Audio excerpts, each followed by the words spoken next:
Palacio de Gobierno. Desde tempranas horas se viene desarrollando una sesión del Consejo de Ministros que preside el presidente de la República, Martín Vizcarra. A continuación vamos a escuchar las últimas disposiciones para enfrentar esta emergencia generada por el COVID-19. Escuchemos. Señoras y señores, muy buenas tardes. En el marco de la sesión del Consejo de Ministros, se da inicio a la conferencia de prensa del señor presidente de la República, Martín Vizcarra Cornejo. Muy buenas tardes, tengan todos ustedes. Aquí estamos en el marco de una reunión de Consejo de Ministros. Consejo de Ministros que, como ustedes están pendientes, permanentemente estamos evaluando la situación actual de nuestro país.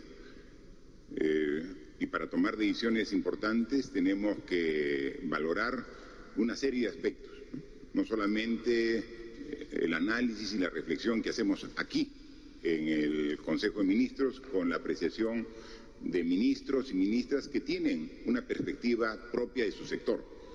Es importante saber qué piensan los sectores económicos productivos, ¿no?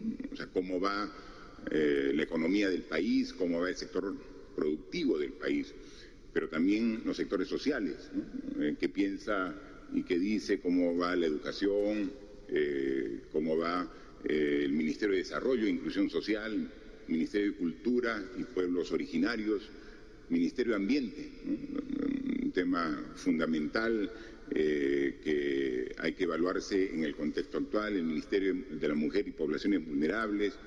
Evaluamos también la apreciación de los ministerios que tienen a cargo el orden y la seguridad del país, ¿no? El Ministerio de Defensa con sus Fuerzas Armadas, el Ministerio del Interior con la Policía. Siempre hacemos un análisis del Perú, pero también un análisis mundial, ¿no? El Ministerio de Relaciones Exteriores permanentemente nos hace llegar análisis comparativo de la situación de esta pandemia y cómo afecta a los diversos países del mundo en los diferentes continentes que existen, ¿no? En consecuencia, el análisis amplio. Cada decisión que tomamos aquí en el Consejo de Ministros es previo a un amplio análisis y debate. Pero no solamente nos quedamos con el análisis propio del Consejo. Somos conscientes de que nosotros somos solo una parte de todo el Estado peruano y de todo el país. Y para tomar las mejores decisiones siempre estamos con la mayor predisposición de escuchar las opiniones de los diversos actores que conforman la sociedad peruana. Escuchamos y hemos visto algunas comunicaciones que nos ha llegado de los gobiernos regionales. Ellos tienen su propio análisis, ellos tienen la propia evidencia de su realidad. Es diferente lo que está ocurriendo en Piura de lo que está ocurriendo en Tacna. Es diferente lo que sucede en Cajamarca o lo que sucede en Loreto. Y es diferente lo que sucede incluso aquí en Lima, lo que está sucediendo, por ejemplo, en Pueblo Libre o en San Juan de Lurigancho. Es decir, es complejo nuestro país, es compleja la situación por la que estamos viviendo y por eso hay que escuchar todas las opiniones, todos los análisis, todos los comentarios. Y entonces también escuchamos hoy, hemos estado 4 horas escuchando a diversos expertos sobre el tema específico de la evolución de esta enfermedad, sobre cómo va la capacidad de respuesta del Estado en el sistema de salud, y también hemos estado en reuniones virtuales con los alcaldes. Al inicio de la semana hemos tenido una reunión virtual con la Asociación de Municipalidades del Perú.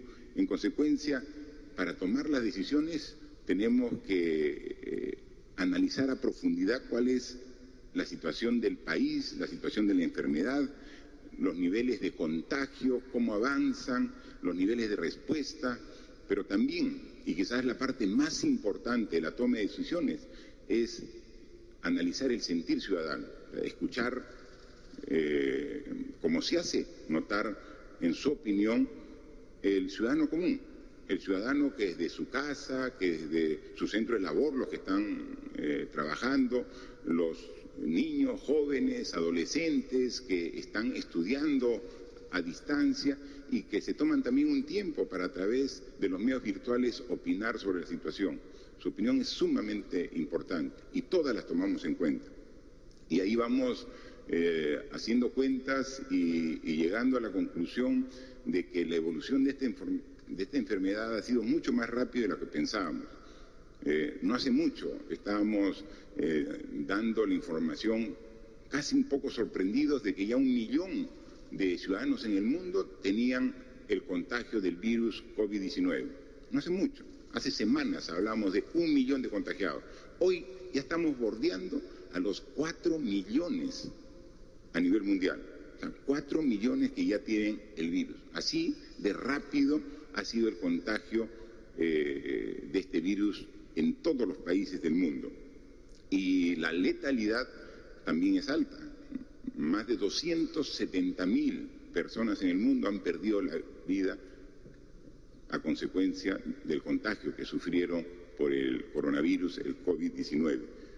Lo que hace ver que el daño que está causando esta enfermedad a nivel mundial es muy alto, en la salud, en la vida, pero también en la sociedad en su conjunto, en la economía, en el aspecto laboral. Son daños realmente incalculables y en nuestro caso, en el Perú, también haciendo referencia con diferentes etapas de nuestra historia. Vemos que la consecuencia del COVID-19 en nuestro país también es de un daño inconmensurable y que nos obliga a tener respuestas del mayor esfuerzo y buscando siempre la unidad y buscando siempre la respuesta conjunta de todos los peruanos, como siempre lo hemos hecho cuando tenemos este tipo de retos en la historia de nuestra vida. Son 54 días en que estamos en este estado de emergencia. El día 15 de marzo tomamos la decisión de declarar el estado de emergencia y lo hicimos por un periodo de 15 días para ir evaluando. Y ahí hemos ido dando extensiones del plazo del estado de emergencia porque el virus es un virus nuevo y nadie sabe a nivel mundial exactamente cuál es la evolución propia del virus. Y entonces, al igual que nosotros en el país del Perú, todos los países del mundo van evaluando y van tomando decisiones, van evaluando y van tomando decisiones. Y ahora, si pueden ustedes apreciar, casi a nivel mundial, los que han tomado este tipo de decisiones de cuarentena para poder contener el contagio del virus, han extendido de forma reiterativa en varias oportunidades. Y nosotros tenemos que hacer la evaluación en función de nuestra situación actual. Cuando empezó esta epidemia en el Perú, un 6 de marzo, y cuando comenzó a propagarse el contagio que nos llevó a tomar la decisión de declarar el estado de emergencia el día 15 de marzo, vimos de que la tasa de contagio era muy alta, o sea, venía muy veloz el contagio. Si no tomábamos decisiones fuertes, drásticas en ese momento, iba a ser imposible de atender los miles y miles de infectados y que iban a generar miles y miles de muertos. Tomamos la decisión y ahora hemos evaluado y podemos decir de que los resultados hasta el momento han logrado bajar el nivel de contagio que al inicio de la cuarentena era de una magnitud de 3 a una magnitud alrededor de 1 ahora. ¿Y eso qué significa? Significa de que al inicio, sin ninguna medida restrictiva, cada persona que se contagiaba, a la vez contagiaba a 3 más. Y cada uno de esos 3 contagiaba a 3 más. Imagínense ese efecto multiplicador del contagio. 1 infecta a 3. Cada uno de los 3 contagiados infectan a 3. Entonces ya son 9. Cada uno de los 9 infecta a 3, ya son 27. Esa progresión teníamos que evitar. Y entonces hemos bajado esa tasa de contagios que era altísima, de 3 a 2.5, a 2, a 1.5, y ahora estamos por el borde de 1. Es decir, en la actualidad, con esa inmovilización social que se da fruto a la cuarentena, al estado de emergencia, lo que dicen las cifras es que más o menos cada persona que tiene la enfermedad, que tiene el virus, contagia a 1. Entonces ese a la vez contagia a otro más y otra vez uno más, pero ya no contagia a 3 como era al inicio. Ese esfuerzo de todos los peruanos con el estado de emergencia ha logrado bajar la tasa de contagios de 3 a una tasa que está poquito más de 1. Y entonces, ¿podemos decir que hemos llegado al objetivo? No. Podemos decir que hemos, fruto al esfuerzo de todos los peruanos, bajado la tasa de contagio de 3 a 1.1, 1.2, que es lo que se estima actualmente. Pero no es suficiente. Tenemos que bajar aún más. Y ese es el gran reto que tenemos por delante. Ese es el gran encargo que tenemos que ahora asumir todos los peruanos. El esfuerzo ha sido grande. Todos hemos sufrido estos 54 días de estado de emergencia, todos. No hay nadie que pueda decir aquí en nuestro país que no le está pasando duro, que es momento difícil. Todos tenemos dificultades, todos. Pero ha valido la pena el esfuerzo, que valga la pena completamente hacer un esfuerzo adicional para bajar la tasa de contagios de 1 a menos, para que ahí sí comience a disminuir la tasa de contagios. Ahora estamos por el borde de 1. ¿Qué tenemos que hacer? Primero, tenemos que extender el estado de emergencia por 2 semanas más. Tenemos que extender hasta el día domingo 24, porque no sería responsable de parte de nosotros como autoridad, no sería responsable de mi parte como presidente, que cuando estemos por el orden de una tasa de contagios de 1, levantar el estado de emergencia. Eso podría generar un rebrote y regresar a niveles que teníamos antes, cuando tengamos, y estamos cerca de llegar. Por eso aquí el mensaje es doble, ¿no? Un mensaje de fuerza, de compromiso, de responsabilidad, pero de optimismo. Estos 54 días de esfuerzo de todos los peruanos ha permitido esa bajada de la tasa de contagio, pero todavía no hemos llegado a la meta, ¿no? Y es ahí donde yo te convoco a ti, peruano, peruana, ciudadano, ayúdanos, ayúdate, juntos hagamos este esfuerzo final en estas 2 semanas para que esa tasa de contagio, que ya está por el límite de donde queremos llegar, podamos bajar de ese nivel que nos permita decir que los niveles de contagio, es decir, que cuando bajemos de la tasa de contagio de 1, quiere decir que va a haber más gente que se cura que gente que se enferma. Mientras tengamos tasa de contagio mayor de 1, todavía la tasa de los que se enferman, el número es un poquito mayor de los que se van curando. Y entonces para eso tenemos que hacer una serie de cosas. No solamente es el anuncio hoy, se extiende 2 semanas el estado de emergencia, sino este anuncio va con una serie de medidas complementarias para lograr el objetivo. Es decir, ¿hemos tenido buenos resultados hasta llegar a este punto? Sí, pero no lo suficiente. Entonces tenemos que hacer un esfuerzo adicional y todos tenemos que contribuir para esta etapa final de este esfuerzo colectivo para poder vencer a esta enfermedad. ¿Y en qué consiste? En primer lugar, queremos que no solamente un esfuerzo nacional similar al que veníamos haciendo. En estos 54 días hemos estado evaluando dónde están los principales focos de contagio. Y los focos de contagio se dan, entre otros, en los mercados, en los bancos de las personas que van a cobrar sus bonos y en las líneas en los vehículos de transporte y en los paraderos. En cada uno de esos 3 espacios de contagio tenemos que intervenir. Para ello, en el caso específico de los bancos, tenemos que lograr que atiendan en el pago del bono un horario más extendido. Actualmente los bancos están atendiendo a todas las personas que van o a cobrar su bono o a hacer algún trámite desde las 9 de la mañana, algunos bancos hasta las 2 de la tarde, otros hasta las 3 de la tarde. Ese es un horario muy pequeño en tiempo para poder atender la gran cantidad de gente que va a cobrar su bono.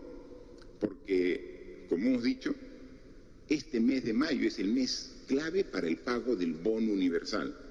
Nosotros dijimos de que más o menos vamos a atender con el bono universal de 760 soles a alrededor de 6.700.000 o 6.800.000 hogares. En este mes de mayo, nuestro compromiso es hacer el pago de los 760 por lo menos a 5 millones de hogares, en el ámbito urbano y en el ámbito rural, en este mes de mayo, ¿no? Sí, aquí me está escuchando la ministra de Economía, que ya tiene dispuesto el presupuesto correspondiente. Me está escuchando la ministra de Trabajo, que tiene parte de la responsabilidad de esa transferencia económica. Y está escuchándome la ministra de Desarrollo e Inclusión Social. Este compromiso es a nivel nacional, o sea, tenemos que cumplirlo. En este mes tenemos que hacer el abono, la transferencia, el depósito a los que tienen cuenta de 5 millones de hogares que van a recibir sus 760 soles, para que puedan soportar toda esta larga cuarentena, este largo estado de emergencia y puedan atender sus necesidades básicas. Pero son 5 millones que van a ir a los bancos a lo largo de todo el mes. Ya una parte importante ya ha ido en la primera semana y desde fines del mes de abril están yendo a los bancos. Entonces, ¿qué medida, por ejemplo, vamos a dar en esta nueva etapa a partir del día lunes, este lunes 11? ¿Qué va a ocurrir? De que la inmovilización obligatoria, que ahora es a partir de las 6 de la tarde, se corre hasta las 8 de la noche. O como quieran llamarlo, algunos le dicen toque de queda, que es a partir de las 6 de la tarde hasta el día domingo, o hasta el sábado, porque el domingo es inmovilidad total todo el día, este domingo. Entonces, a partir del día lunes 11 de mayo, varía, y vamos a poder hacer las transacciones bancarias, financieras, o también las compras en los supermercados, en los mercados, hasta la hora, hasta las 8 de la noche. Obviamente, los bancos no van a trabajar hasta las 8, porque tienen que permitir el tiempo suficiente para que los clientes y los propios trabajadores de los bancos puedan retornar a sus domicilios. Pero sí va a permitir de que la atención en los bancos por lo menos sea hasta las 4 de la tarde. Entonces, bancos que atienden hasta las 2 de la tarde, ahora van a partir del lunes a atender hasta las 4 o 5 de la tarde en función ya de la propia organización del banco. Los centros comerciales que atienden hasta las 2, 3 de la tarde pueden atender ahora hasta las 5, 6 de la tarde, porque la inmovilización obligatoria para todos los peruanos ya no va a ser a partir de las 6 de la tarde, sino a partir de las 8 de la noche. Es un tema sumamente importante para evitar esta concentración de gente en el sistema financiero. Entonces van a ir 5 millones de personas que representan a 5 millones de hogares a cobrar su bono, pero en un horario más extendido, y ahí estamos coordinando estrechamente con todos los bancos, no solamente el Banco de la Nación, sino la banca privada, para que puedan también ordenar mejor al interior y al exterior del banco para evitar esta concentración de gente. Mercados. ¿Qué vamos a hacer con los mercados? A nivel nacional hay más de 2.000 mercados. 2.000 mercados. Pero hemos identificado 380 que tienen que ser intervenidos ya, en este mes. 380. Para ello estamos entablando relación directa y coordinada con los alcaldes, con las autoridades locales de todos los distritos del país, para comenzar a trabajar junto con ellos el ordenamiento de los mercados. Pero de todos ellos hemos identificado 36 que son críticos. Hay 36 mercados en Lima y en las principales regiones del país que son críticos, que son centros de alto contagio. Recuerdan ustedes que la semana pasada fuimos aquí en Lima solo 2 mercados, al de Caquetá y al de Surquillo, y en uno había 20% de comerciantes infectados con COVID, y en otro había 40% de comerciantes infectados COVID. O sea, son centros de alto contagio. Tenemos que hacer una intervención fuerte. Y para eso, juntos, el alcalde del distrito, con el Ministerio de Agricultura, con el Ministerio de la Producción, juntos tenemos que ordenar.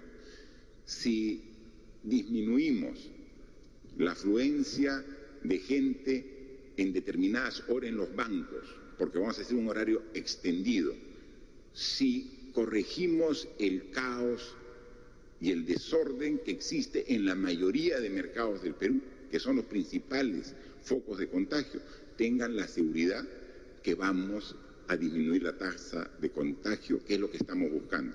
Ya estamos cerquita, nos falta este esfuerzo adicional, pero para eso necesitamos la colaboración. Trabajar así, de la mano con los alcaldes, pero además de trabajar de la mano con los alcaldes, de la mano con la asociación de comerciantes, porque los mercados están organizados, tienen una asociación de comerciantes y ellos quieren vender. Yo estoy seguro que los comerciantes no tienen ninguna intención de contagiar con el virus a los clientes. Entonces, si nos juntamos los comerciantes con la autoridad municipal, el alcalde, y nos juntamos también con nosotros como gobierno, con el Ministerio de Agricultura, dando el soporte, el presupuesto que requiera, vamos a hacer de los mercados ya no un centro de contagio, sino un centro de abastos como debe ser, ordenado, limpio, con un ingreso, una salida, espacios donde al ingresar uno se lava las manos con agua y con jabón, cuando sale hace lo propio, o sea, exactamente lo que uno requiere para evitar el contagio. Lo propio también tenemos que hacer con los vehículos de transporte urbano, controlando el aforo.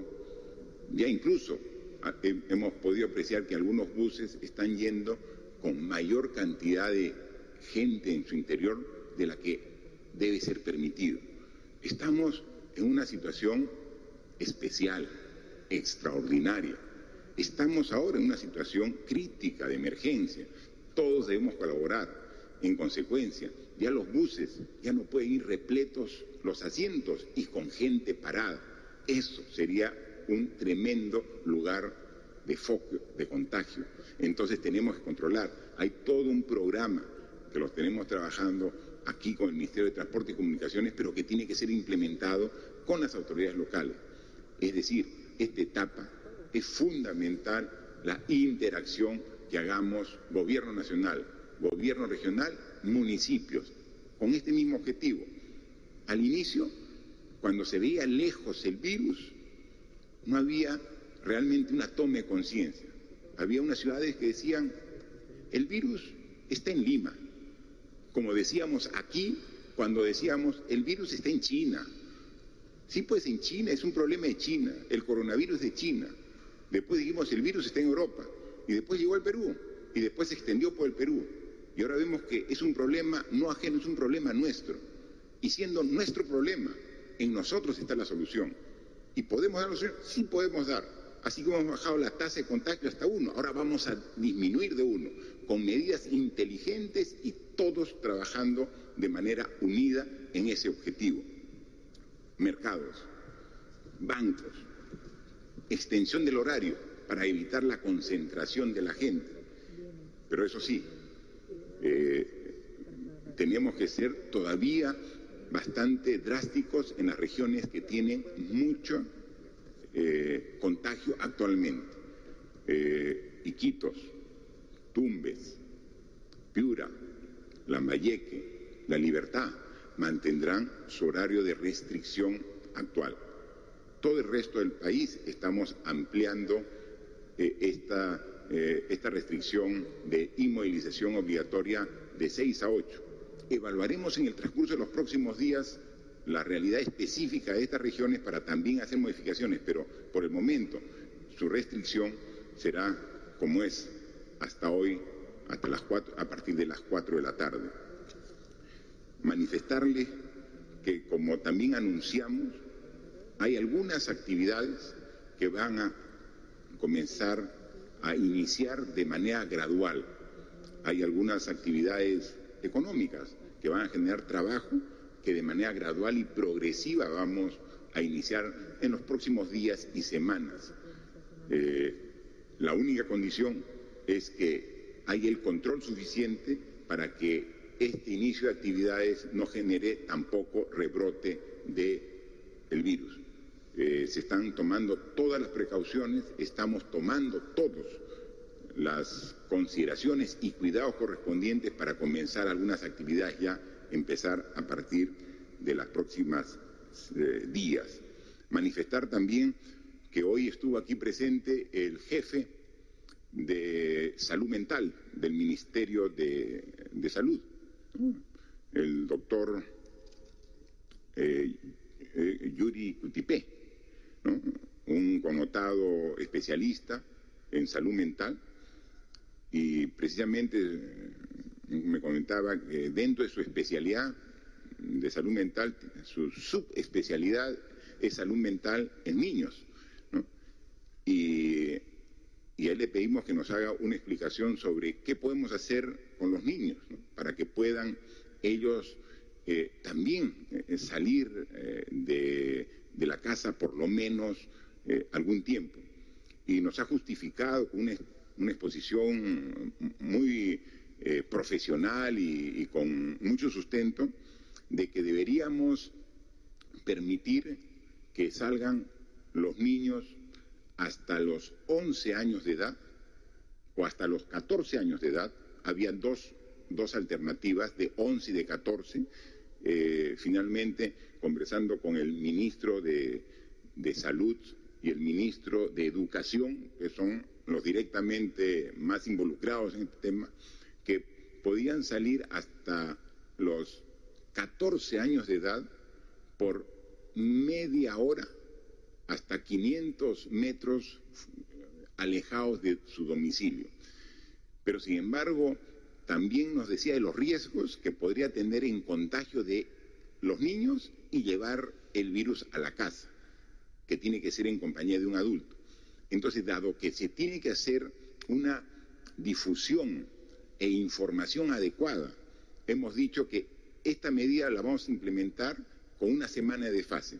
Es decir, a partir del día lunes 18 vamos a implementar ya esta facilidad para todos los niños, lo que nos va a permitir que a lo largo de toda esta semana una campaña de difusión, cuáles son los cuidados que deben tener. Pero a partir del día lunes 18, niños acompañados de un adulto, de su padre, van a poder salir hasta los 14 años, hasta 500 metros.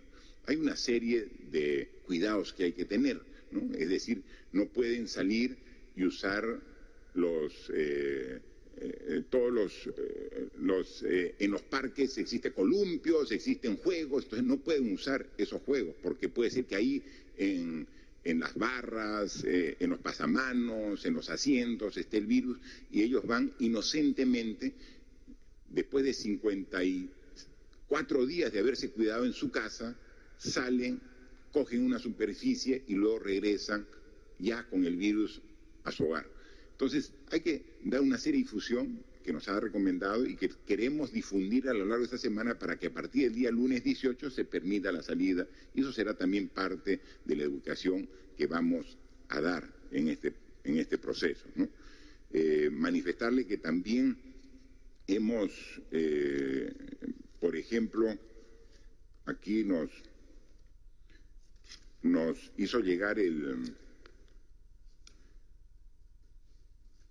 comando COVID, nos hizo llegar también cómo iba a ser el esfuerzo de la respuesta del sistema de salud para atender en este mes de mayo. Es decir, cómo ha ido la evolución de la demanda de camas y cómo actualmente vamos a tener. Aquí tenemos, ¿no? Tenemos aquí el cuadro que nos ha dejado. Cuando iniciamos el estado de emergencia, que fue el día 15 de marzo, para COVID teníamos 2.000 camas a nivel nacional, 2.000 camas, y pensábamos que era suficiente. Ahora tenemos 8.274 camas para COVID, pero es para hospitalización en general. Pero para UCI, recuerdan ustedes que cuando el 6 de marzo anunciamos el primer caso, dijimos que teníamos 100 camas UCI para el COVID. Luego, el 15 de marzo, ya teníamos 276. Hoy tenemos 937 camas y estamos próximos a llegar a las 1.000 camas. La idea es continuar. Tenemos una presentación que hoy día nos han hecho de que en el mes de mayo, en este mes, vamos a incrementar en 5.000 las camas de hospitalización, porque el esfuerzo es atender a las personas que tienen síntomas en los diversos hospitales del Perú para evitar que se compliquen y lleguen a UCI. En una conferencia pasada estuvo aquí la doctora Pilar Macetti, que es la jefa del comando COVID, y ella dijo cuál era la estrategia. Hay que tratar al paciente que tiene síntomas desde el inicio para evitar que se agrave. O sea, no hay que esperar que el paciente agrave para recién llevarlo directo a UCI. Si hacemos un tratamiento temprano de la enfermedad, ni siquiera requiere ir al hospital, ¿no? Y esa es la nueva fase y etapa que está planteando el Ministerio de Salud. Se ha identificado cuáles son las regiones que tienen el mayor índice de contagio. Y aquí en Lima se ha identificado cuáles son los distritos donde el contagio está muy alto. Entonces está saliendo el Ministerio de Salud con brigadas para identificar a las personas que ya tienen los síntomas e inmediatamente comenzar con tratamiento. Y entonces cuando se comprueba con el análisis de que tiene, ya va el Ministerio de Defensa con el programa Te Cuido para poder atenderlo. Entonces queremos en esta etapa llegar a la etapa inicial de la enfermedad para ahí, con un buen tratamiento, evitar que se complique la enfermedad para ir al hospital. Si van a ir al hospital, estamos aumentando 5.000 camas más. Ahora hay 8.274 y vamos a incrementar 5.000 camas adicionales.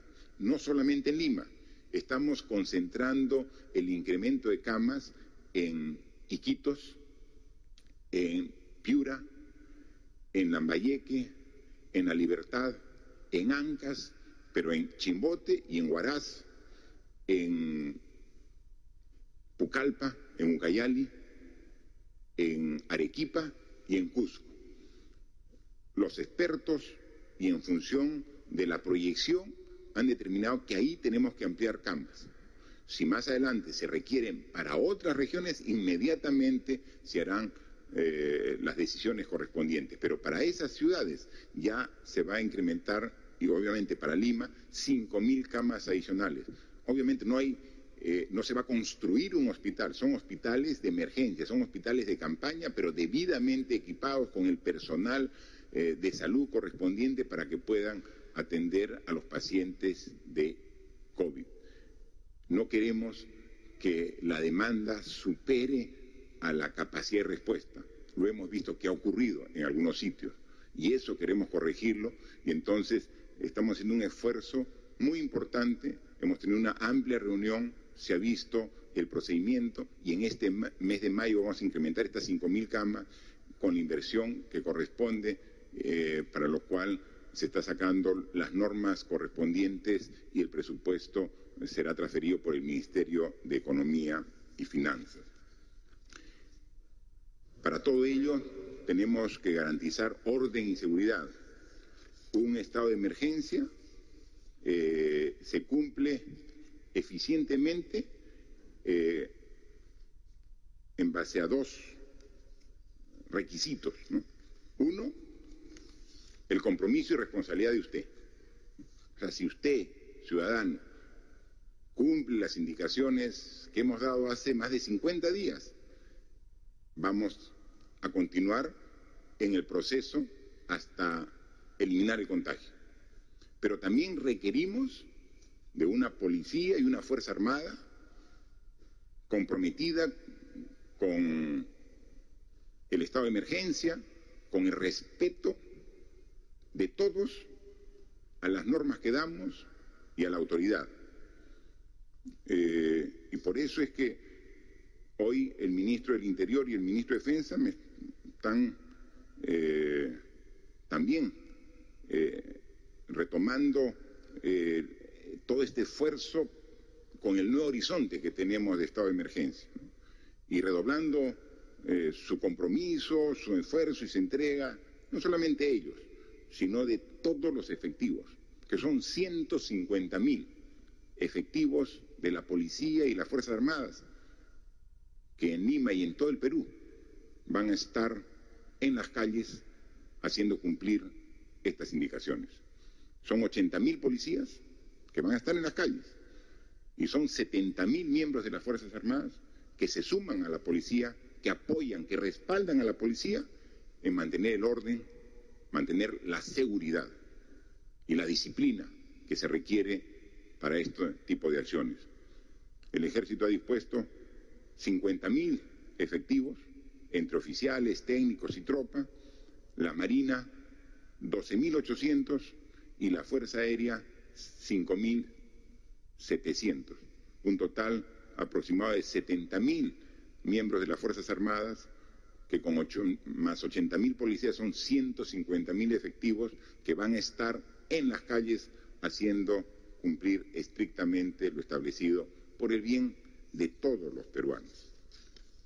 Por último, ya para concluir, manifestar que este domingo es el Día de la Madre y es el ser que representa más para uno. Yo creo que el símbolo de entrega, de compromiso, de amor, es la madre.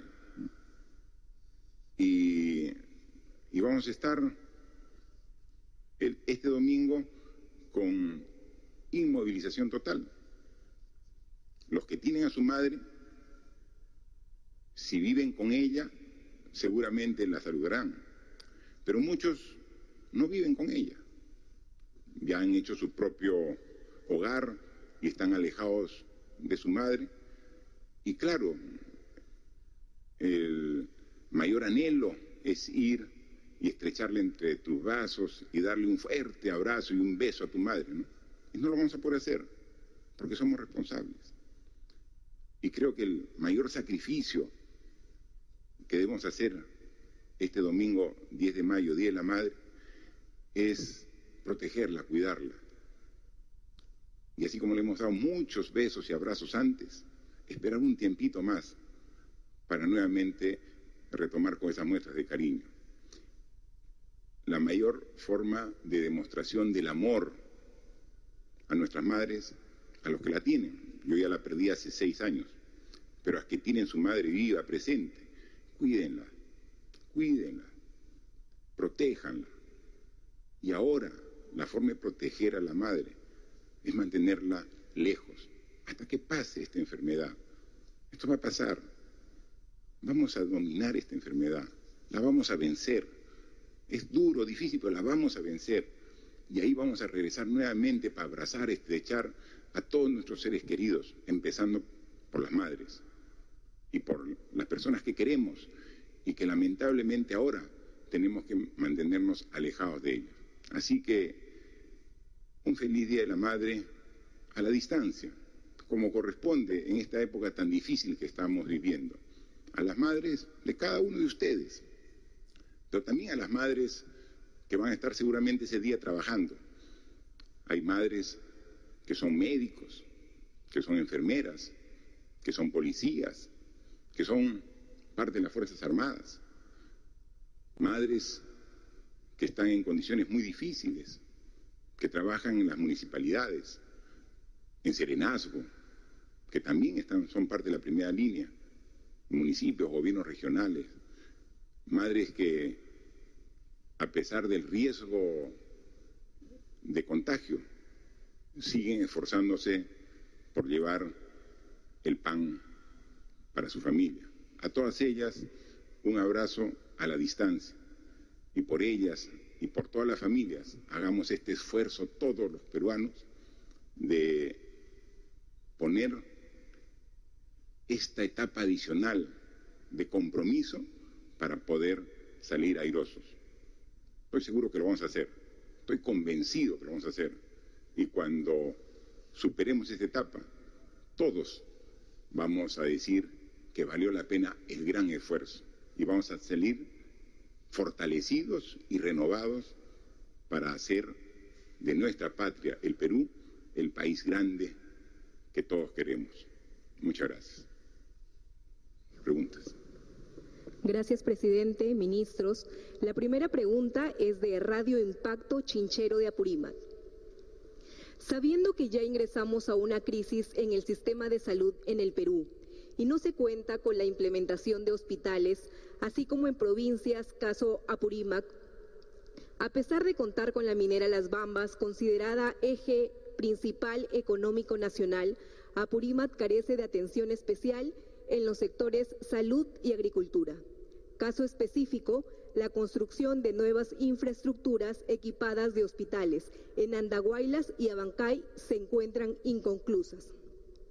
Por otro lado, el proyecto del hospital de la provincia de Chincheros, con más de 65.000 habitantes, atiende además parte del sector Braen Ayacucho. Proyectos en gestión desde más de 15 años. A la fecha, no se concreta su ejecución porque PRONIS hace más observaciones, sin apoyar, resolver o asesorar para levantar las observaciones. ¿Qué políticas de Estado ejecutará para atender el sector salud con mayor eficiencia y celeridad? Al igual que ocurre en el sector agricultura, gran parte de productores entraron en un enorme fracaso tras la declaración de emergencia. ¿Qué apoyo se brindará a este sector y otros? Finalmente, el Estado peruano informó que a través del MEF vienen transfiriendo recursos económicos a los gobiernos locales, pero las autoridades de Apurímac indican que no les han transferido ningún recurso económico. Al contrario, les han reducido el Fondo Común. ¿O solo es para regiones con mayores casos de COVID? Gracias. Es una amplia pregunta que toca varios temas. El tema de salud yo le pediría que nos responda el ministro de Salud y luego complementaremos las otras preguntas. Gracias, señor presidente. Compatriotas, buenos días. Buenas tardes. En relación con la pregunta, y muy específicamente en el caso de estas áreas del país, nosotros hemos estado desarrollando asistencia técnica fundamentalmente para el caso de la infraestructura, equipamiento y ampliación de las capacidades de respuesta por parte de la red hospitalaria. En otros casos, nosotros hemos firmado convenios con los gobiernos regionales para ser la unidad ejecutora de esas infraestructuras. Y eventualmente las regiones también pueden ejecutar otros mecanismos como es obra por impuestos para acelerar el proceso de ejecución de esas obras. Ciertamente durante el tiempo de cuarentena todo el proceso de ejecución de obras se ha enlentecido. Sin embargo, eso no significa que nosotros como Ministerio de Salud dejemos de hacer nuestra labor principal, que es el de la asistencia técnica. Adicionalmente, nosotros hemos estado trabajando con todas las regiones para poder ampliar la capacidad instalada que tenemos para responder a las necesidades COVID. Como lo dijo el señor presidente, hemos multiplicado por 4 la capacidad instalada para hospitalización y hemos multiplicado por 9 la capacidad instalada para proveer servicios de unidad y cuidados intensivos, y esto va a continuar durante el siguiente mes y el subsiguiente. Paralelamente, por supuesto, también hemos hecho algunas modificaciones en la conducción de PRONIS para poder ser más efectivos en poder ejecutar estas obras en estas zonas, señor presidente. Sí, también este medio de comunicación preguntaba sobre el problema de la agricultura. Apurímac, especialmente Chincheros, donde manifiesta, es una región que vive de la agricultura y también está siendo afectada como todas las demás actividades. Hay todo un programa de reactivación que ya lo tiene previsto el Ministerio de Agricultura a través de los núcleos ejecutores. Es decir, en esta etapa se va a hacer también Apurímac inversión en mantenimiento de infraestructura de riego de todas las regiones del Perú. Pero luego va a tener que haber inversión en todos los sectores y en el caso específico de Apurímac es inversión importante en la agricultura. También hablaban sobre diversos hospitales. Sí, dentro de la priorización que se ha hecho en la región de Apurímac es la construcción de varios hospitales. Precisamente parte de ellos están financiando con parte de los ingresos que genera la minería en esta región de Las Bambas. Pero lo que no alcanza está siendo financiado también con fondos de Tesoro Público. Hay avances importantes en varias construcciones de proyectos de hospital que vamos a seguir viendo. Esta etapa, justo desde mediados de marzo que empezó este estado de emergencia, prácticamente ha puesto en un estado de hibernación la economía y los proyectos, pero lo hemos dicho claramente que eso es un proceso temporal que termina ahora en este mes de mayo. Lo dijimos que tenía 3 fases. La primera fase, que es la etapa de combate a la enfermedad, que iba a ir hasta el mes de mayo, lo dijimos. Luego hay una etapa de transición que va de junio hasta fin de año, y el próximo año va a haber una reactivación con mucha fuerza. Pero a partir de junio ya estos proyectos que están en construcción y la reactivación de proyectos como los proyectos de agricultura, tengan la seguridad que los vamos a trabajar de manera conjunta. Segunda pregunta de Diario La República. En regiones como Piura, Lambayeque o Loreto, pese a las restricciones, los casos diarios y la letalidad siguen en aumento. Expertos demandan medidas focalizadas. Usted dice que el toque de queda se mantendrá, pero vemos que la cuarentena ya no se cumple. ¿Qué otras medidas adicionales aplicarán para garantizar su real cumplimiento? Ante la ampliación de la cuarentena, oficializarán la suspensión de aportes a la AFP para el mes de mayo y un segundo retiro de 2.400 soles de la CTS de cada trabajador ante los efectos del coronavirus en la economía de los ciudadanos. Al ya haberse aprobado varios protocolos y criterios sectoriales, ¿cuál es el cronograma que se tiene previsto para que las empresas de los diversos rubros reinicien sus operaciones en esta primera fase? ¿Cuántos trabajadores se estima que van a beneficiarse con la primera etapa de reinicio de operaciones? Bien, sobre el tema de la estrategia en las regiones que han mencionado, Iquitos, Piura, Lambayeque, que son las regiones que tienen mayor cantidad de contagio y en consecuencia mayor cantidad de casos hospitalizados en UCI y que estamos viendo, lo hemos discutido y hemos estado conversando ampliamente hoy en la mañana cómo vamos a ampliar la cantidad de respuesta del sistema de salud, ¿no? Y eso quisiera que nos amplíe el ministro de Salud y la parte de medidas económicas, la ministra de Economía, por favor.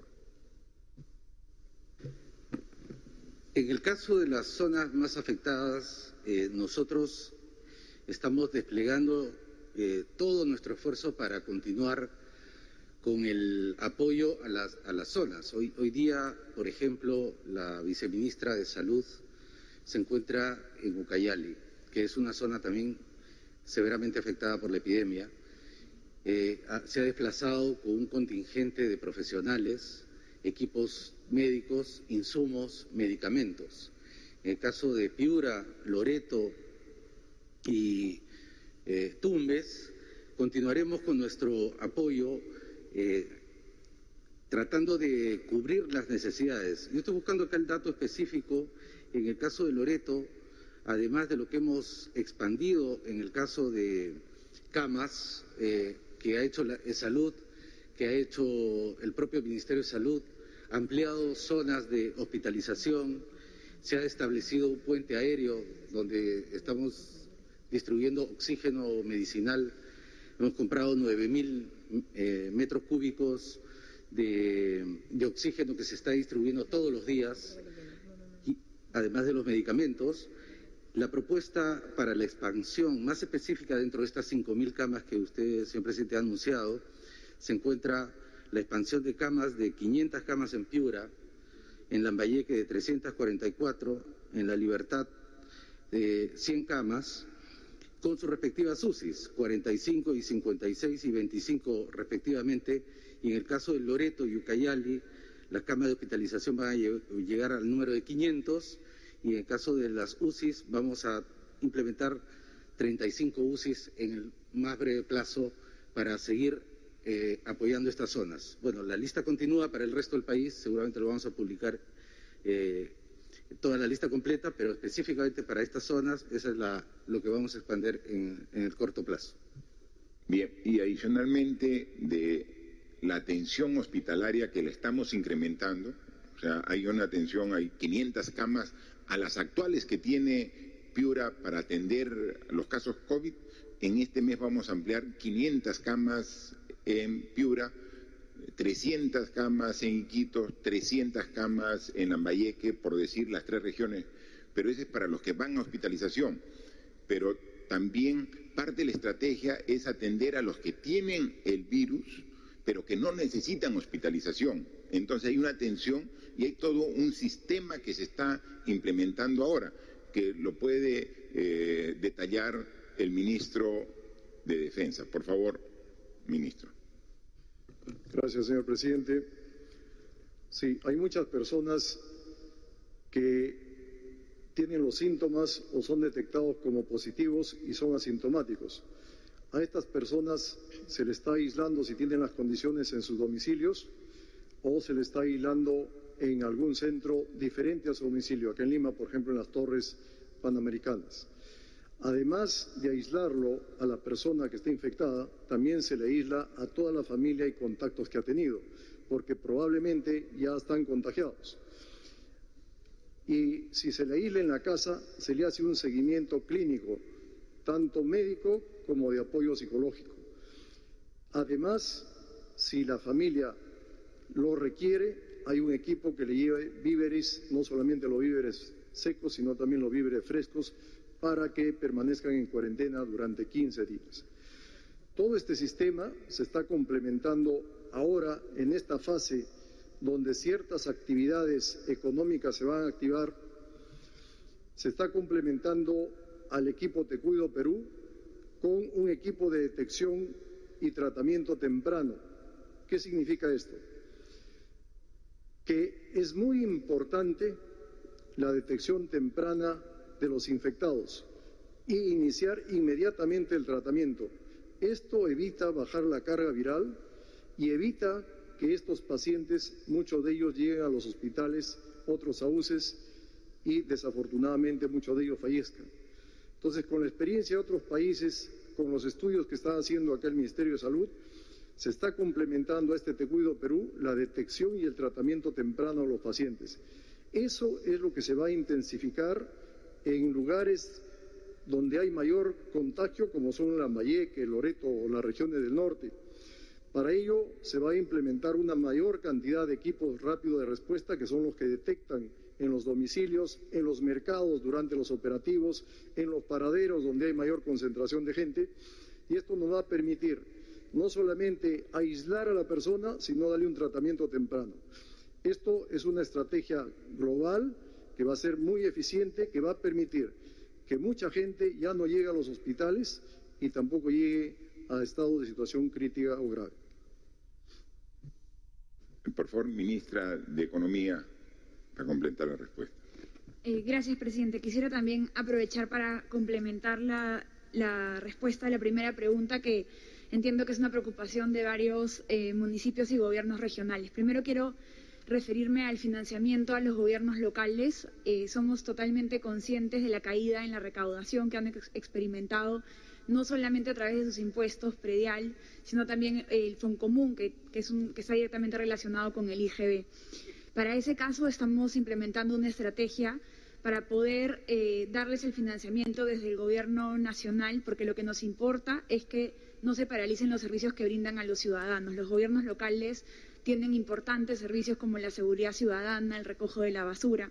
En ese sentido, a través del decreto de urgencia 047, se transfirió sin excepción a los 1.874 municipios 311 millones de soles para poder enfrentar los gastos críticos de abril y mayo, y estamos trabajando en una plataforma de información para poder tener la información detallada de estos servicios esenciales, planillas de sus trabajadores, y poder realizar las transferencias en lo que queda del año para evitar la interrupción del servicio. También comunicarles que en la quincena de mayo estaremos transfiriendo los 800 millones a los gobiernos locales en consistencia con el plan de incentivos municipales para los gobiernos locales que hayan cumplido las metas del año pasado. Eso también va a poder capear ese temporal. Y como saben, también en el marco del COVID hemos lanzado un nuevo plan de incentivos municipales que este año se van a transferir 300 millones sujetos al cumplimiento de metas muy relevantes como el tema de los mercados. También quisiera complementar información referida al financiamiento de la agricultura.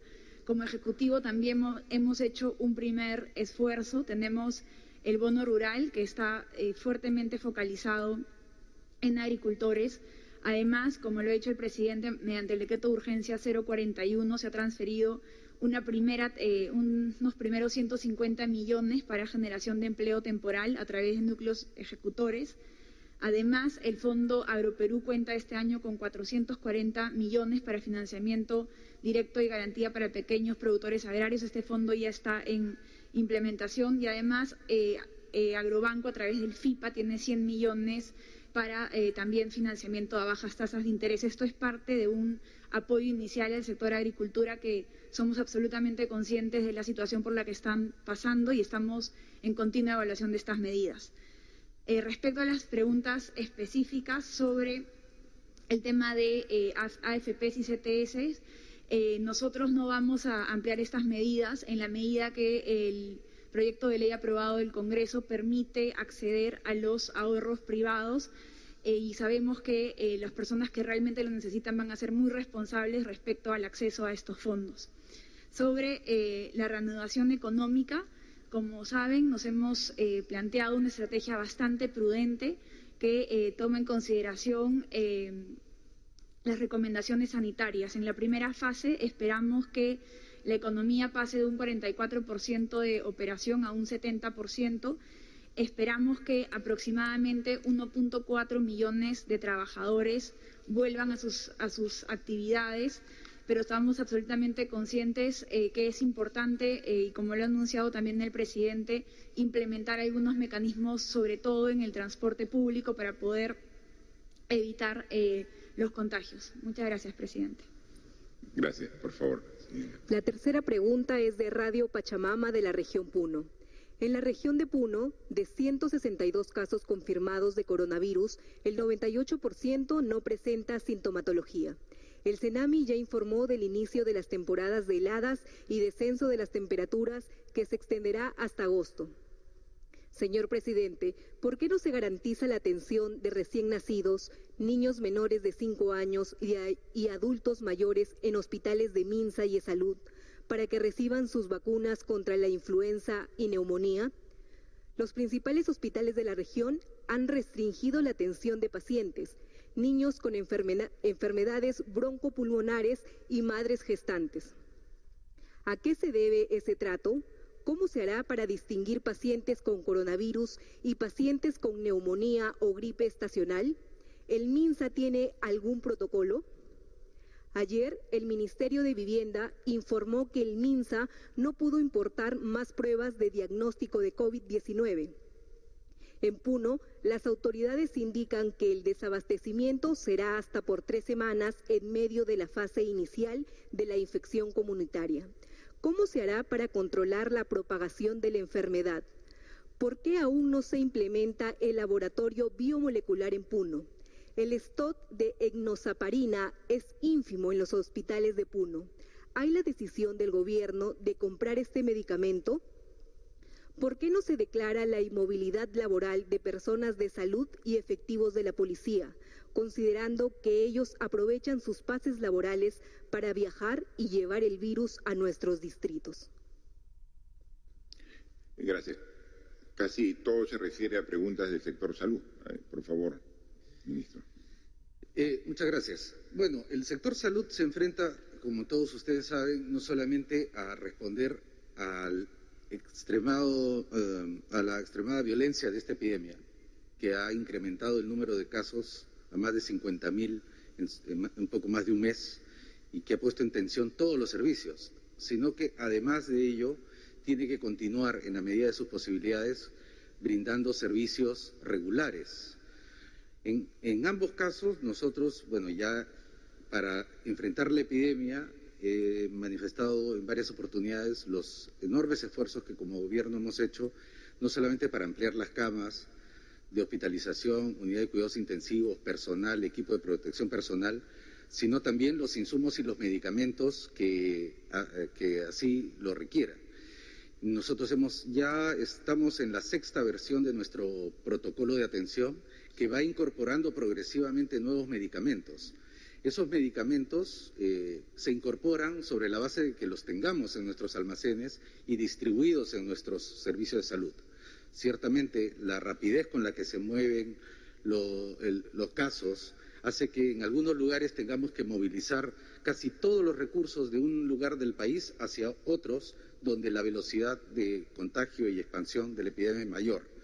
Eso pasa no solamente con las camas, con los recursos humanos, sino también con los medicamentos. Y es posible que efectivamente en algunos lugares no hayan conseguido la enoxaparina, por ejemplo, porque esta ha sido movilizada en lugares como Loreto, Ucayali, Piura, Tumbes, donde los casos están en muy altas tasas. Por otro lado, también la atención primaria, que en un momento determinado se vio menoscabada, no solamente por la epidemia, sino por la reducción del personal, ya se ha abierto absolutamente todos los establecimientos de primer nivel por 2 razones. La primera, por la estrategia de detectar temprano y tratar temprano en casa, porque como bien lo dice la pregunta, la mayor parte de los casos se pueden tratar en casa y tenemos que evitar que lleguen a los hospitales. Pero además, porque tenemos que seguir continuando tratando a nuestros pacientes con tuberculosis, diabetes, hipertensión, cáncer, hacer control prenatal y eventualmente continuar con el parto y el puerperio, además de proveer las vacunas. Por poner un ejemplo, en este último, en las vacunas, nosotros hemos adquirido 4 millones de dosis de vacunas para influenza y 1 millón de dosis para neumonía, para prevenir la neumonía por neumococo. Y la vacunación ya empezó hace prácticamente 2 semanas en puntos fijos. Y ha empezado en lugares donde hay largas colas de concentración para poder esta estrategia desarrollarla con mucho cuidado, adecuadamente protegido nuestro personal de primer nivel y que pueda no solamente protegerse de una contaminación, sino evitar que ellas y ellos contaminen a la población, como en un primer momento tuvimos que detener la vacunación. Pero ya la vacunación se reinició. Para complementar, hace poco más de una semana también estuve en un centro de salud. Pude visitar el centro de salud Laura Rodríguez Dulanto, acá en Lima, y habían continuado sus actividades de control de tuberculosis. Habían atendido en plena epidemia, 72 partos. Solamente en la noche donde fui a visitarlo, habían atendido 2 niños esa noche. Nuestras actividades ciertamente se dan con severas restricciones por la cantidad de casos de la epidemia, pero en ningún caso se ha cerrado y continuaremos haciéndolo en todo el país.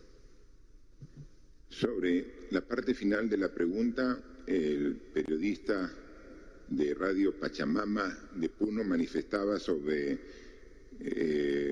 una denuncia en realidad, ¿no?, de que personal de salud, personal de la policía que labora en Puno se traslada a otra región y luego regresa a continuar con su trabajo.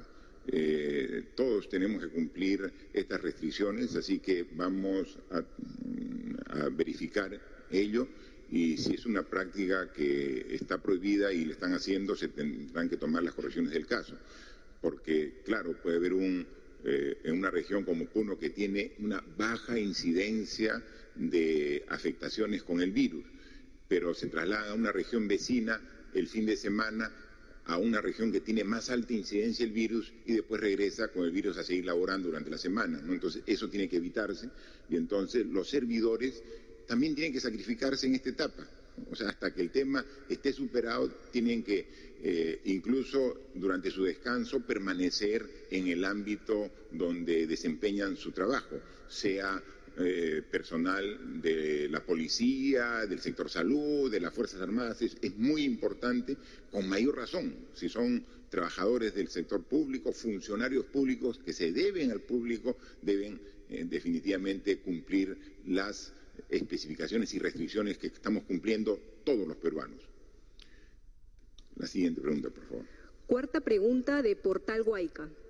Entre 2015 y 2019, el Ministerio de Salud registró más de 5.000 partos de niñas entre 7, 10 y 14 años, producto de violación sexual. El Ministerio de la Mujer ha informado que durante el estado de emergencia, 131 niñas y adolescentes han sido víctimas de violencia sexual. Estas niñas han recibido el kit de emergencia y la anticoncepción oral de emergencia para evitar embarazos que pongan en riesgo sus vidas. Bien, está hablando sobre el Ministerio de la Mujer. Sí, pues manifiesta que uno de los problemas que se ha tenido en esta cuarentena, en este estado de emergencia, es que no han desaparecido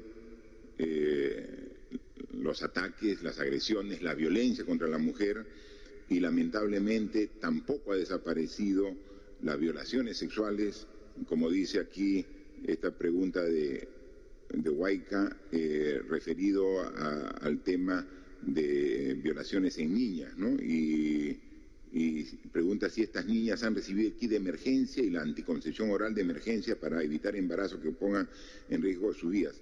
En todo caso, el rol del Ministerio de la Mujer se mantiene permanente.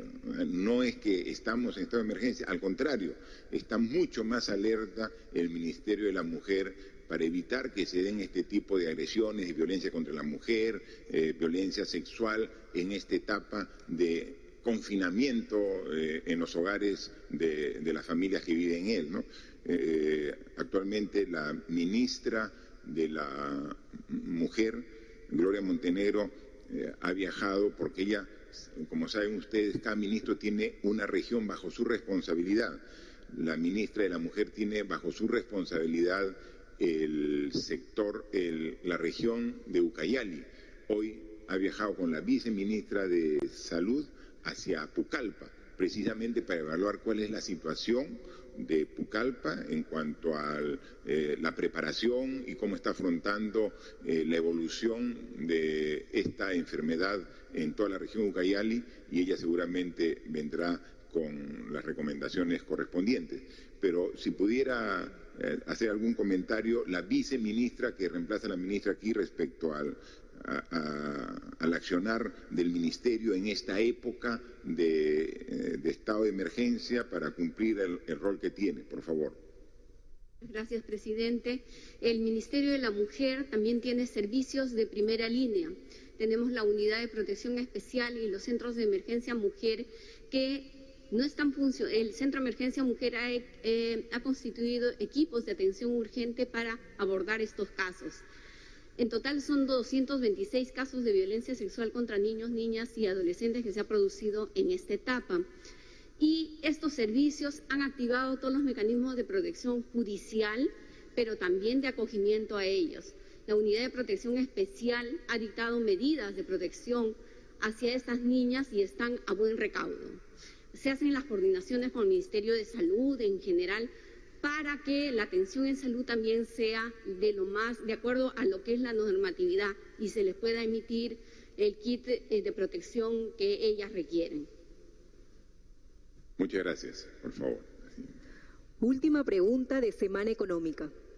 El protocolo de comercio electrónico obliga a restaurantes y empresas en general a asumir el envío de productos, un costo logístico alto para las compañías hoy bajo gran estrés financiero y con poca o nula experiencia en ello en muchos casos. ¿Se ha calculado el impacto que podrían generar las medidas planteadas por el gobierno en las finanzas de las pymes que hoy buscan vender vía online? De otro lado, el Congreso ha aprobado por insistencia la ley que suspende el cobro de peajes, lo que expone al Estado peruano a demandas arbitrales internacionales.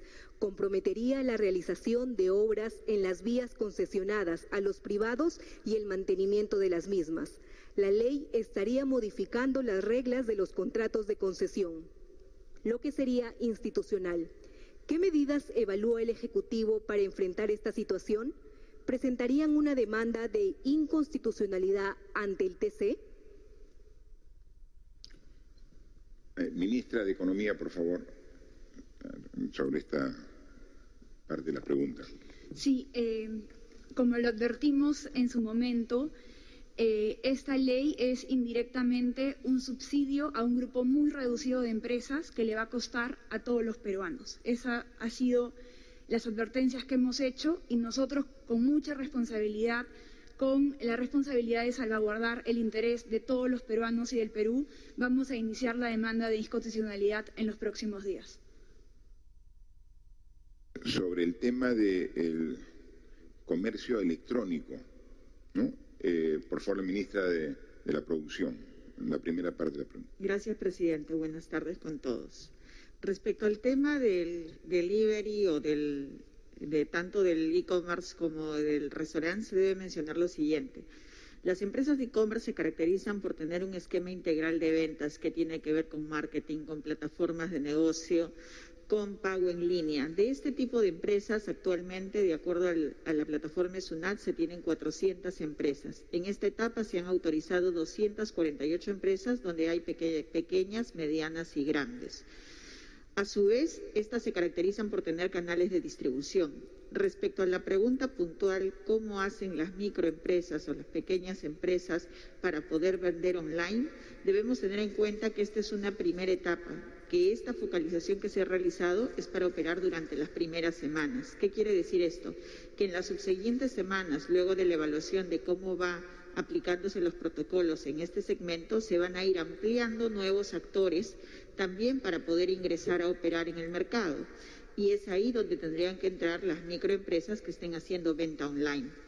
Respecto al tema de los operadores de entrega a domicilio, como bien señalamos, tanto para el sector restaurantes como el comercio electrónico, en este momento se hacen obviamente con el sistema que tienen ellos o que pueden habilitar dentro de sus empresas. En el caso del restaurante puntualmente fue un tema que se discutió al momento de poder elaborar los protocolos con el mismo grupo de restaurantes que van a operar.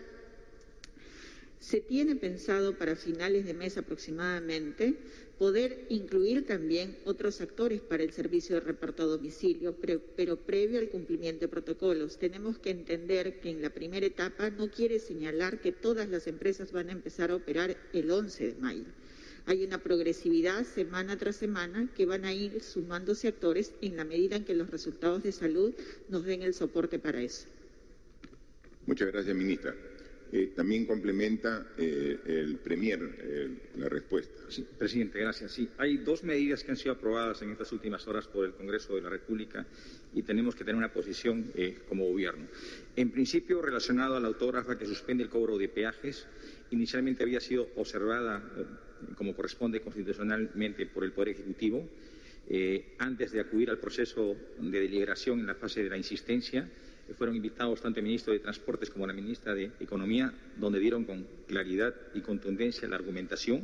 No obstante ello, por insistencia, finalmente el día de ayer ha sido aprobada. Y el tema es sumamente delicado, porque en principio la premisa es, al haber circulación va a haber algún nivel de contacto y obviamente puede propiciar algún nivel de contagio. Pero lo cierto es que el transporte de vehículos particulares y el transporte interprovincial está limitado, está suspendido, por no decir inadvertido. Entonces, ¿en qué contexto fáctico es que se aplicaría esta norma? Lo segundo es que esta norma quebranta unilateralmente los términos contractuales.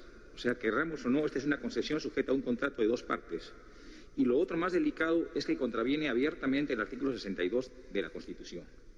Y esto puede motivar dos cosas.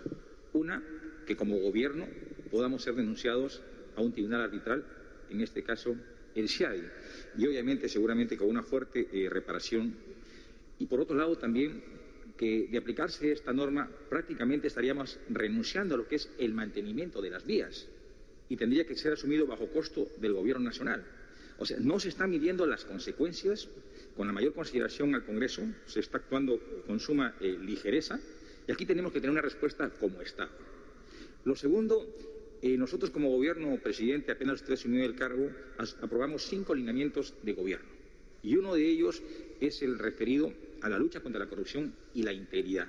Y sometido a ese principio rector es que aprobamos la declaración de intereses, en una primera fase solo destinado a todos los empleados y funcionarios del Poder Ejecutivo. En el llamado periodo del interregno parlamentario, a través de un decreto de urgencia, se amplió a todo el espectro de la función pública. Y a consecuencia de ello, por ejemplo, todos los funcionarios empleados del Poder Judicial, Ministerio Público, Defensoría del Pueblo, Tribunal Constitucional, Junta Nacional de Justicia, han realizado su declaración de intereses. Son cerca de 36.000 funcionarios empleados que han realizado su declaración de intereses. Inclusive 9 parlamentarios también lo han hecho. Y el día de ayer se ha aprobado una modificación al reglamento por el cual se está generando un registro excepcional y exclusivamente para un sector de la administración pública.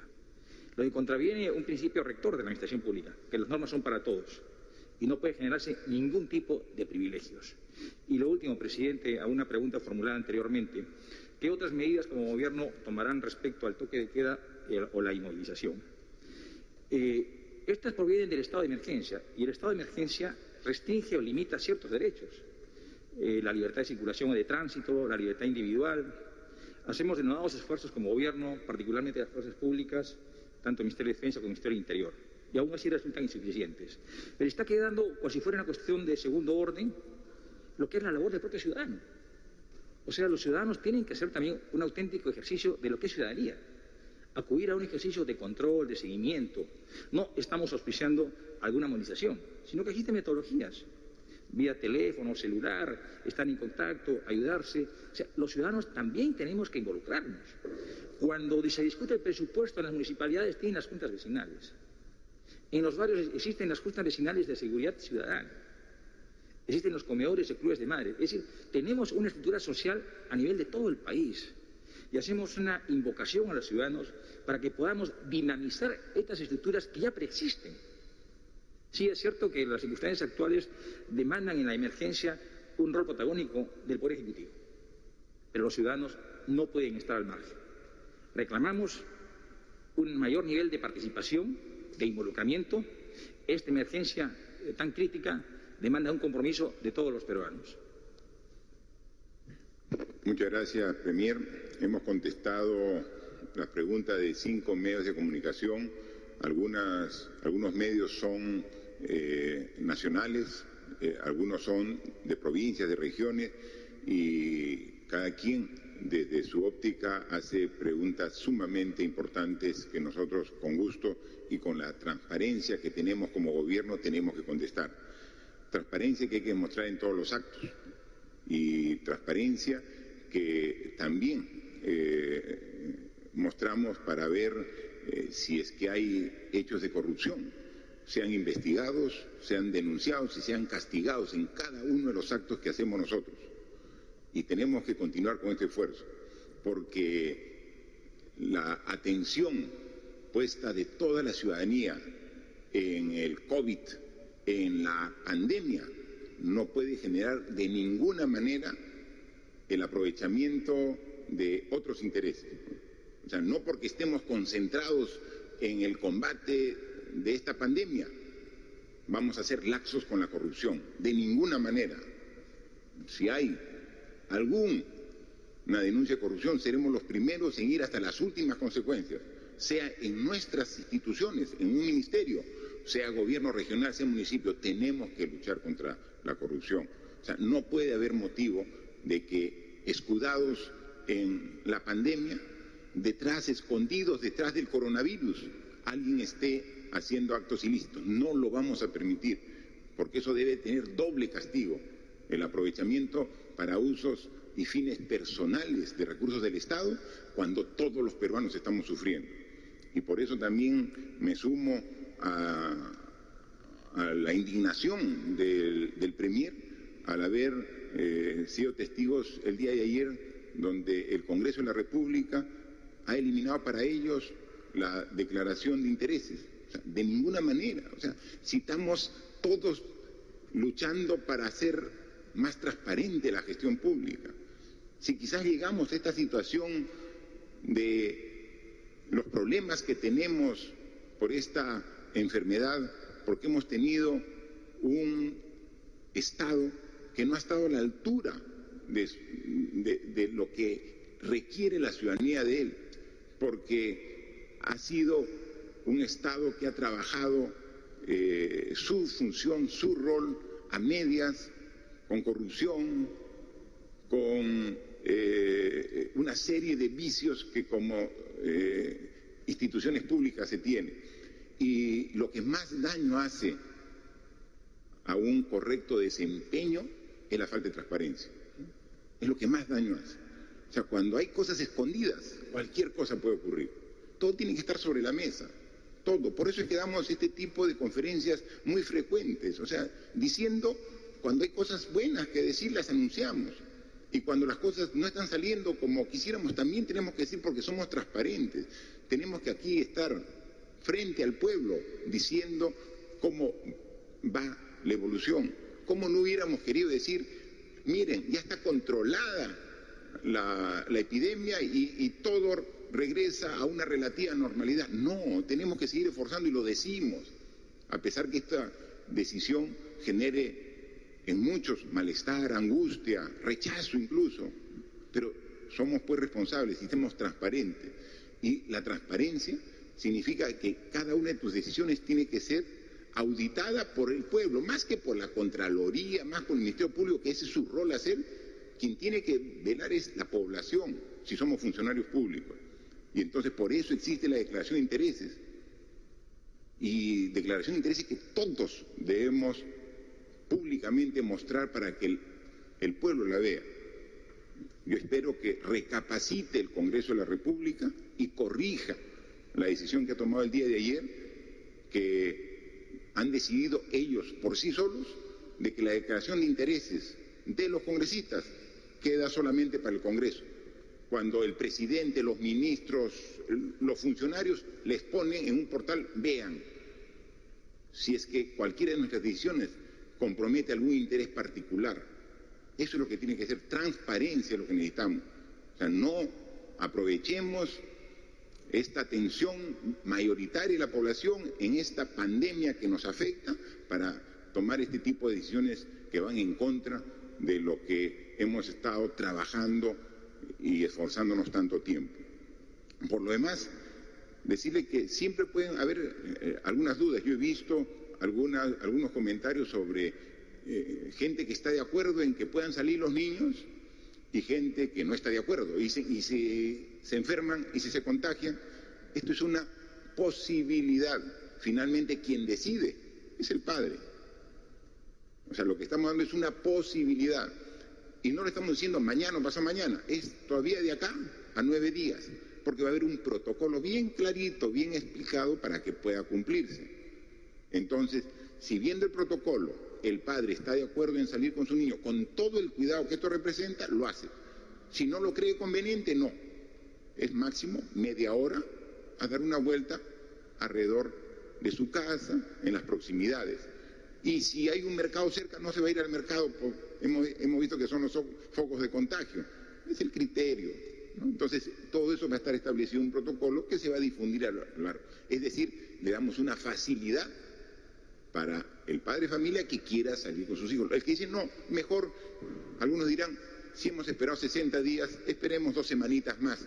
También es completamente comprensible este tipo de decisiones, pero se da opciones con el asesoramiento de los profesionales en la materia. Y no es que no hayamos hecho esfuerzo, seguimos haciendo esfuerzo y hay noticias importantes. Esta semana ya la Marina entregó su primer lote de respiradores mecánicos, esos que se necesitan en UCI, fabricados aquí, tecnología nacional. La Marina de Guerra, parte de la Fuerza Armada, ya los tiene. Y también esta semana llegó el primer lote de la importación de respiradores que vienen desde China. Hemos comprado el gobierno 450. La primera parte ya llegó, ya los tenemos. ¿A dónde se distribuyen estos primeros ventiladores? En función de la evaluación, donde se requiera. Se requiere Iquitos, van a Iquitos. Se requieren en Piura, van a Piura. En Ucayali ha comenzado a aumentar y no tienen ventiladores, va a Pucallpa. Entonces, para eso es el manejo nacional, donde, oye, pero Lima es grande y también se está quedando, se quedan unos cuantos en Lima. Y sigue, la semana siguiente llega otro lote y también comienza a salir de manera progresiva la fabricación. Entonces, estamos trabajando más camas, más ventiladores, un manejo integral, yendo a las zonas de mayor contagio como San Juan de Lurigancho, por ejemplo, yendo para ver y ahí atendiendo directamente a la población que se va viendo afectada. Hay una serie de temas por los cuales seguimos trabajando, pero finalmente los resultados de este esfuerzo solamente van a ser el fruto del esfuerzo de ustedes y nosotros, el fruto del esfuerzo conjunto. Nosotros vamos a cumplir lo que nos comprometemos y que lo hemos dicho acá, y para eso han renovado las Fuerzas Armadas y la Policía su compromiso de hacer respetar las obligaciones que debemos cumplir todos en este estado de emergencia. 150.000 efectivos entre policías e integrantes de las Fuerzas Armadas que asumen ese compromiso. Pero 150.000 comparado a los 32 millones de peruanos, ese es el compromiso que necesitamos. Muy bien, y valoramos el compromiso y la ratificación de esfuerzo de las Fuerzas Armadas y la Policía, pero tiene que ir sumada al compromiso de los 32 millones de peruanos. Todos. Estoy seguro que vamos a vencer esta terrible situación y vamos a demostrar que los peruanos somos capaces de asumir estos grandes retos. Así que a trabajar, a seguir adelante, y este fin de semana nuevamente no vamos a poder darle un saludo directo por el Día de la Madre, pero aquí reiterarle nuevamente el ser más querido por todos. La madre es la representación en sí del amor, de la entrega, del sacrificio.